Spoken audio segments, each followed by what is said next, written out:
Boker Tov, Shana Tova Mevorechet, une Shana remplie de brachot ve'ezrat Hashem dans tous les domaines, qu'Hashem nous accompagne à chacun de nos pas, que le Ham Israël soit méritant pour une Géoula, Berachamim ve'ezrat Hashem, à l'instant où je parle, que l'on puisse accueillir en fait le Mashiach, qu'Hashem se révèle en fait dans toute sa splendeur, dans toute sa vérité, dans toute sa lumière, que lui aussi puisse revenir de son exil, qu'il puisse être fier, Bezrat Hashem, de nous, qu'il puisse être en fait en joie d'avoir choisi le Ham Israël, le peuple et lui, Bezrat Hashem, qu'on lui cause que de la joie, que du plaisir, que du nachat, Bezrat Hashem, et que par ce mérite, nous puissions être dvukim, dvukot, collés à Kadosh Baruch Hu, à chaque instant de nos vies. Je voudrais revenir vraiment en quelques minutes parce que je sais que vous n'aurez pas trop le temps en fait d'écouter des cours longs, des cours trop investis, des cours trop structurés. Juste une écouda, mamache, de tout mon cœur. C'est quelque chose qui me tient à cœur et qui est essentiel.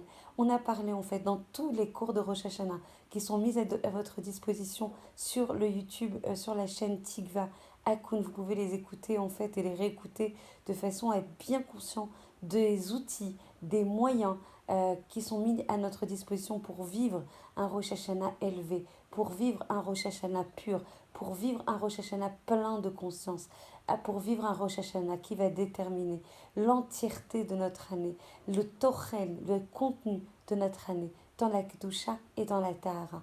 Il y a un point qui est essentiel parmi les deux autres que nous avons listés, énoncés pour avoir un Rosh Hashanah plein de Siyata d'Ishmaya et d'accompagnement d'Akadosh Baruch Hu, et surtout, pour avoir un jugement favorable et que l'on puisse être écrit Bezrat Hashem dans le Sefer HaChaim. Le Sefer HaChaim, c'est-à-dire le Sefer où notre Neshama, elle reste vivante parce qu'elle est connectée à Kadosh Baruch Hu, parce qu'elle est collée à Kadosh Baruch Hu, parce qu'elle est collée à la source de toute vitalité, à la source de toutes les joies, à la source de tous les espoirs, Bezrat Hashem, à la source de toutes les forces. C'est ça le Sefer HaChaim. C'est que notre Neshama, par sa connexion avec Akadosh Baruch Hu, elle vit Bezrat Hashem.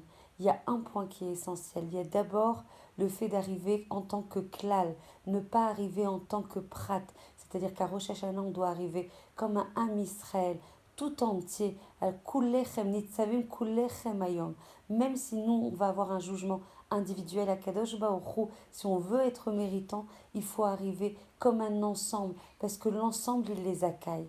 Bezrat Hashem, l'ensemble, il sera méritant. Si nous, on n'est pas forcément au rendez-vous, il faut se présenter comme un peuple uni, un peuple fort, un peuple, comment dire, avec une ardoute extrême, sans aucune brèche, sans aucune faille. Et quand on arrivera, nous, le Ham Israël, tous unis, alors on méritera de recevoir un jugement favorable.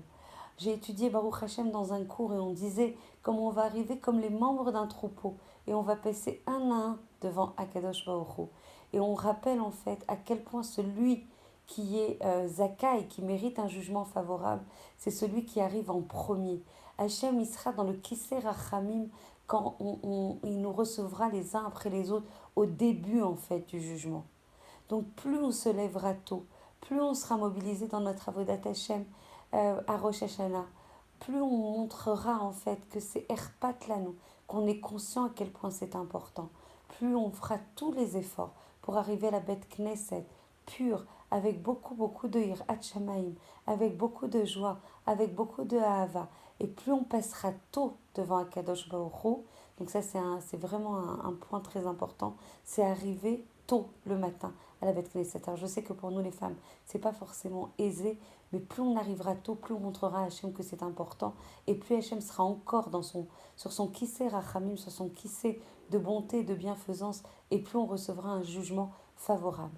Un troisième point, et vraiment je ne m'étendrai pas dans ce cours aujourd'hui, c'est vraiment, même si on n'est pas dans les ignanes de Tchouva à Rosh Hashanah, on est là pour proclamer la royauté d'Akadosh Baruch Hu.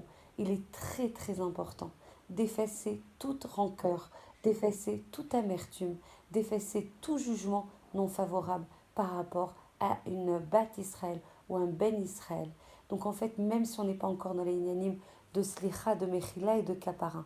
Il est très très important pour mériter un jugement favorable, de juger les autres avec l'œil le plus favorable, avec l'œil le plus pur, avec l'œil le plus dénué d'amertume, de rancœur, chas veshalom, que l'on puisse juger ou qu'on ait l'once d'une distance avec une bâtisse Israël. Zéméod, méod, rachouv. Si vous voulez qu'on mérite un jugement favorable, il faut juger les autres avec un jugement favorable.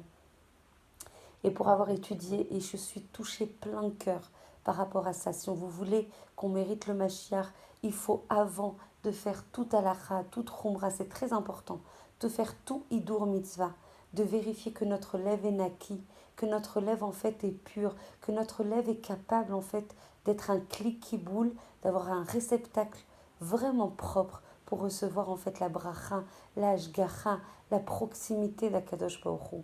Si jamais lo nous, on a un réceptacle en fait qui a des moums, c'est-à-dire des choses, des imperfections, des défauts, alors Bezrat Hashem, ça sera très très difficile de recevoir la bracha d'Akadosh Baruch Hu. Je vous souhaite de tout cœur de passer une Shana Tova ou Mvorechet, d'utiliser tous ces kelis Bezrat Hashem pour mériter une année pleine de santé, de briout et de dvekut avec Akadosh Baruch Hu. Je vous embrasse très fort.